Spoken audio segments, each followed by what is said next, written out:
Shalom, selamat pagi. Salam sejahtera bagi saudara yang dikasihi Tuhan. Apa kabar saudara? Semoga baik ya. Di awal pekan ini kita harus memulai segala sesuatunya dengan penuh semangat dan berpengharapan di dalam Tuhan. Amin. Sebelum kita melanjutkan aktivitas pada hari ini, marilah kita meluangkan waktu untuk mendengar dan merenungkan firman Tuhan. Biarlah Roh Kudus menerangi hati dan pikiran kita, sehingga firman Tuhan bekerja dengan leluasa menuntun dan mengajar kita senantiasa untuk dapat melakukan hal yang baik yang sesuai dengan kehendak Allah. Mari kita mempersiapkan hati, kita berdoa. Ya Allah Bapa yang Maha Baik, kami bersyukur atas kasih penyertaan Tuhan dalam kehidupan kami sampai hari ini. Kami percaya, sebagaimana hari-hari yang telah kami lalui, Tuhan pun akan menyertai dan memberkati kami sepanjang hari ini. Tuntunlah kami Tuhan untuk dapat berjalan dengan baik sesuai dengan kehendak-Mu. Dan kami mau belajar dari firman Tuhan yang sebentar lagi kami dengar. Bukalah hati dan pikiran kami, ajari kami untuk dapat mengerti firman-Mu dengan baik, sehingga kami dimampukan menjadi pelaku firman yang setia. Berfirmanlah Engkau ya Tuhan, sebab kami telah siap mendengar. Kasih karunia dan damai sejahtera dari Allah Bapa Tuhan kita, dan dari anaknya Tuhan Yesus Kristus dan Roh Kudus, menyertai saudara sekalian. Amin.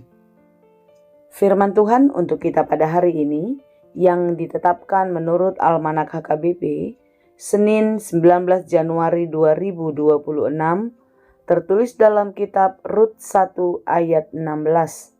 Dalam bahasa Batak dan bahasa Indonesia, demikianlah dikatakan. Alai nin nasirut ma mangalusi.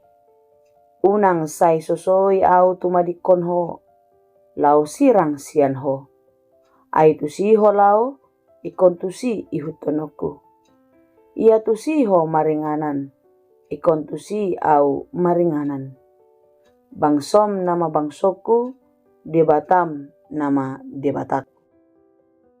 Tetapi kata Rut, janganlah desak aku meninggalkan engkau dan pulang dengan tidak mengikuti engkau. Sebab kemana engkau pergi, ke situ jugalah aku pergi. Dan di mana engkau bermalam, di situ jugalah aku bermalam. Bangsamulah bangsaku, dan Allahmulah Allahku. Demikianlah pembacaan firman Tuhan. Saudara-saudara yang dikasihi Tuhan, kisah kehidupan Naomi dan menantunya Rut bukanlah suatu kisah yang baru bagi kita. Kita sudah tahu, Rut adalah menantu yang sangat setia terhadap mertuanya Naomi. Kala itu terjadi kelaparan di Bethlehem. Seorang yang bernama Elimelek bersama dengan istrinya Naomi pergi membawa dua anaknya, Mahlon dan Kilion, meninggalkan Bethlehem dan menuju tanah Moab dengan harapan mereka akan hidup lebih baik lagi di tanah itu. Dan beberapa waktu kemudian anak Elimelek dan Naomi ini, yaitu Mahlon dan Kilion, menikah dengan perempuan Moab, yaitu Orpa dan Rut. Naasnya, Elimelek meninggal dunia. Dan tak lama kemudian, kedua anak Naomi pun meninggal dunia. Sungguh malang nasibnya. Orang-orang yang dicintai meninggalkan hidupnya.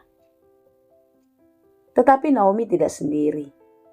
Ada dua menantu yang masih menemaninya. Tetapi sebagai perempuan, Naomi sangat paham sekali.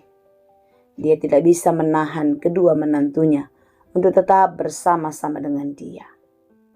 Maka kedua menantu ini disuruh pulang untuk kembali kepada keluarganya, kembali kepada orang tuanya di Moab.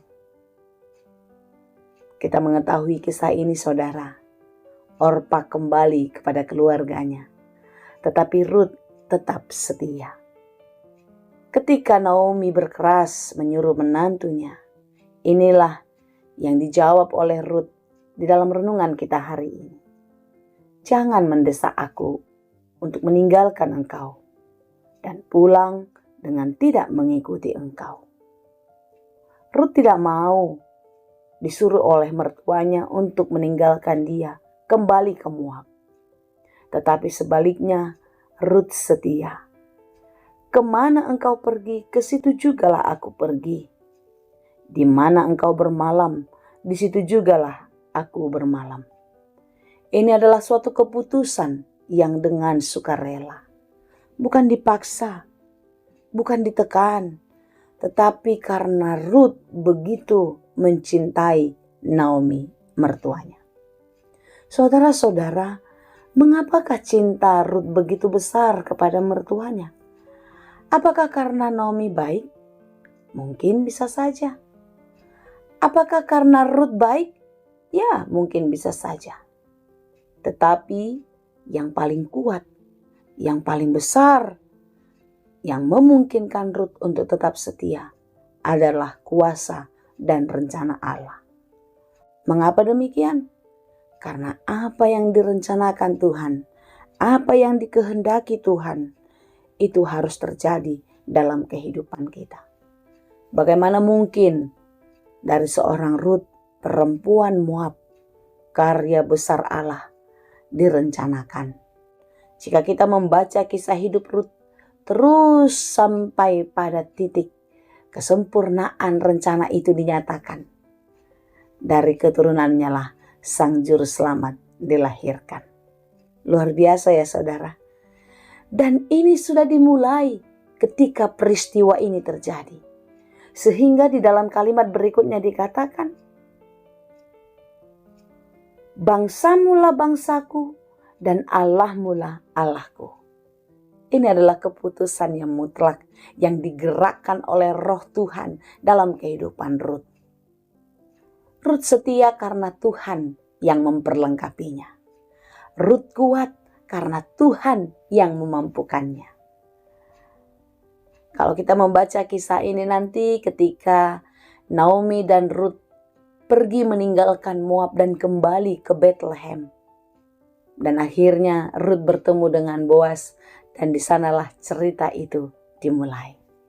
Saudara-saudara yang dikasihi Tuhan, memutuskan untuk setia itu tidak mudah. Apalagi dalam situasi sulit seperti yang dialami Naomi dan Rut di tanah Moab. Mereka tidak mudah mengalami itu. Mereka tidak mudah mengatasi itu. Tetapi karena tuntunan kasih Tuhan, penyertaan Tuhan, Naomi bisa melewatinya bersama dengan Rut. Rut perempuan yang kuat. Rut perempuan yang berani mengambil keputusan yang terbaik dalam hidupnya. Sampai kuasa kemuliaan Allah dinyatakan melalui dia. Saudaraku, mari kita belajar dari Rut. Yang setia, yang mau mendengar suara Tuhan sehingga Tuhan menggerakkan kehidupan kita senantiasa untuk mengambil keputusan yang terbaik di dalam hidup kita. Apapun yang terjadi, jangan takut, jangan goyah, tapi tetaplah setia. Karena rencana Tuhan akan terus dinyatakan dan terjadi dalam kehidupan kita. Ingat, rancangan Tuhan tidak pernah rancangan kecelakaan. Tetapi rancangannya pasti rancangan damai sejahtera. Kiranya Tuhan menolong dan memberkati kita senantiasa. Amin. Terima kasih Tuhan untuk firman-Mu. Biarlah firman-Mu terus bertumbuh di dalam kehidupan kami. Dan firman-Mu menjadi pelita dalam perjalanan kami. Tuntunlah kami, mampukan kami untuk tetap setia kepadamu di dalam menjalani kehidupan yang terkadang sulit untuk kami hadapi.